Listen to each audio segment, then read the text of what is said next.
Welcome back to the class, everyone. And furthermore, welcome to our very first tinfoil speculation video. We just got Beskar Armor Gideon's kit announced on the forums. We'll probably be getting his character in game in the next couple of days. And the more I look at it and some of the other things that CG is trying to do right now, the more I think we're getting another character from the Mandalorian Season 3, and that is Paz Vizsla. So the main reason I think we're probably going to be getting him in game, number one, they really haven't broken the seal on Mandalorian Season 3 up until now. Now they have, so it feels like the gate for that is a little bit more open. They typically, with series and whatnot, take about 6 months or so before they start bringing in characters, probably for spoiler reasons or other reasons Disney has that I have no idea what they are. And he seems like he's going to be able to fill a few specific holes, especially with what CG is trying to do right now. Not only with the new Gideon, but also, and this is why it's so strange to me, with Gar Saxon and Imperial Super Commando. So this top team right here that we have, again, pretend this Gideon is the new Gideon. Maul, Gar Saxon, Imperial Super Commando, Canderous Ordo, and the new Gideon. CG, for whatever reason, and this is so strange to me, is trying to make this be a team that we want to use, which for two reasons I don't really get. Number one, the light side units of the Mandalorian faction have always worked really well alongside Maul. Specifically Bo-Katan, the fact that she heals with her unique Zeta every single time they attack out of turn. Not only protection and health, Beskar Mando can put damage immunity on a lot of the other Mandalorian allies because they also have these scoundrels like Bo-Katan herself as well as Canderous. And then Armor just has a really high base speed that can get your Maul to go out quickly. So why are they trying to pigeonhole these characters so hard in? And what I mean by that is, when we even look at this rework for Gar Saxon, they specifically keep trying to make the team a dark side Mandalorian ally type of team. We see this both in Imperial Super Commandos touch up, which does involve heavily Gar Saxon, as well as in the new Moff Gideon's kit, where they're trying to put this together. And I think I know the reason why, because they're about to release a new Mandalorian lead that is going to heavily focus on just the light side characters. And to me, the only real one that makes a lot of sense to do that with is Paz Vizsla. And there's really two reasons why. Number one, the character himself, I mean, just look at him. He is super iconic. He's very cool. He's passed down through the lineage of the Vizslas, which have been important in all of our Star Wars canon that we have. Not to mention, he's played and voiced by Jon Favreau, which is pretty darn cool to begin with. But also, he's going to fill, I think, two needs that the light side Mandalorians currently need. And the first one is they need a tank. I realize Maul, in his lead, offers a really good solution to not having a tank. He pretty much constantly makes sure whatever the healthiest Mandalorian ally that is currently on the field will not only taunt for him, but they also get bonus defense in addition to that really makes them a lot sturdier. And while that's great for Maul, if they're trying to pigeonhole him into a dark side Mandalorian team, the light side's gonna need a lot of help. And Bo-Katan's lead also tries to provide this weird taunt where they get it and then they get like some other bonuses with it. But you have to waste a whole turn to do it, and the AI does it poorly. I've fought plenty of AI Bo-Katan leads where everyone does it, so not only did the entire team just kind of waste a turn, but on top of that, now they're all taunting, so it's almost as if none of them are taunting. It just doesn't really make sense because it's fairly counterintuitive. Also, a lot of the light side Mandalorians aren't very tanky, so it's not strategic to have all of them, or even one of them that you know be taunting the entire time. And furthermore, Bo-Katan's lead just isn't all that good. So to me, there are two holes that would need to be filled in this team. I think Paz could easily fill both of them. Some light Mandalorian Season 3 spoilers if you haven't seen it already, which I don't. If you haven't seen it already, like, why are you here right now? Like, it's been out for months now.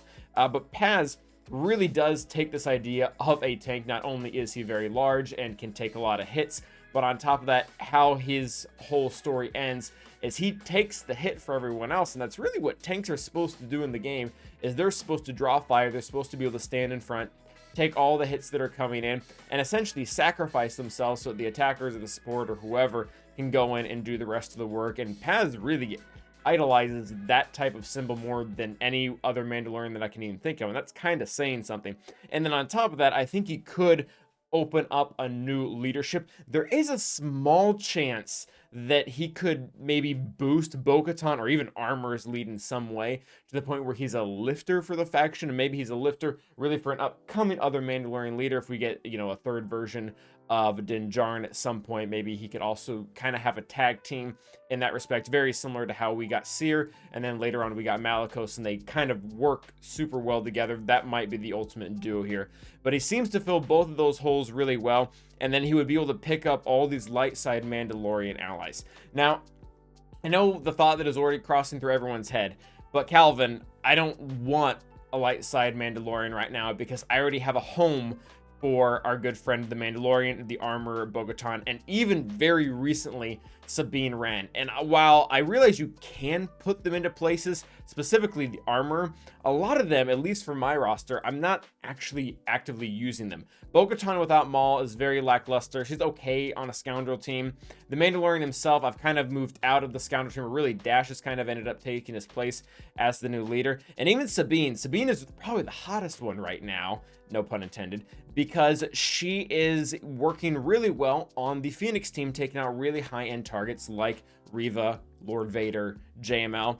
But I went into the data and I realized there's more to the game than data. Statistically speaking, if you have all the relics and the Omicrons and everything like you're supposed to for those higher targets like Lord Vader, Jabba, as well as Reva, Zeb is doing just as well as Sabine in most regards. Like, yes, Sabine is good, but most of the team's viability is all wrapped up in what Captain Rex himself is bringing to the comp, as well as Chopper's cooldown reduction is very good. Hera's lead's obviously super necessary. Then Kanan's unique adding on top of that. And having Zeb assist out of turn every single time for his basic is actually kind of nice. And also the protection is pretty good to go along with everything else that he's offering in the well.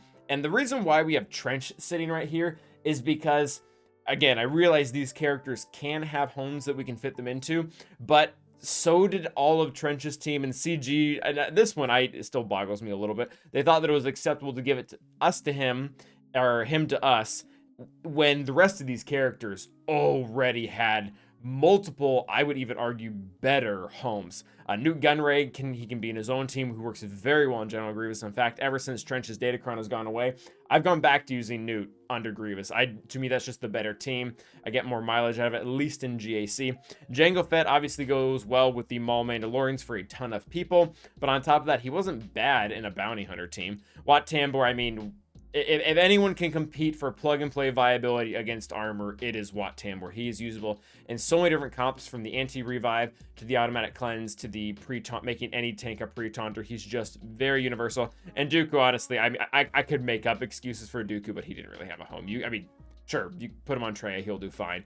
But ultimately, he was more or less a free agent. So that being said, because CG thinks it's acceptable to do this, I really think that they have no problem bringing Paz to the game right now and saying, hey, he's going to work with all these characters, he's going to be fun, and maybe not be a super top tier character, but enough to kind of get into where we are currently seeing like Asana, the Saw, or Tarful team that aren't, super high tier beating Galactic Legends, but they are kind of shaking things up in the GAC meta, and ultimately just giving every character a home, because I think that's what CG is wanting to be after right now, because they're not just about making the top 22 best teams, and I know that that's how a lot of us GAC players think, but they want everyone who comes into the game that is playing, they can see a character they like Paz or like Sana or like Aphra or something like that, and realize, hey, they have a home where they can at least do something and be useful in some manner. So that's our thoughts on it. Let me know what you guys think. Let me know maybe if there's another character you think could come as well. I guess it's kind of worth mentioning that we've data mined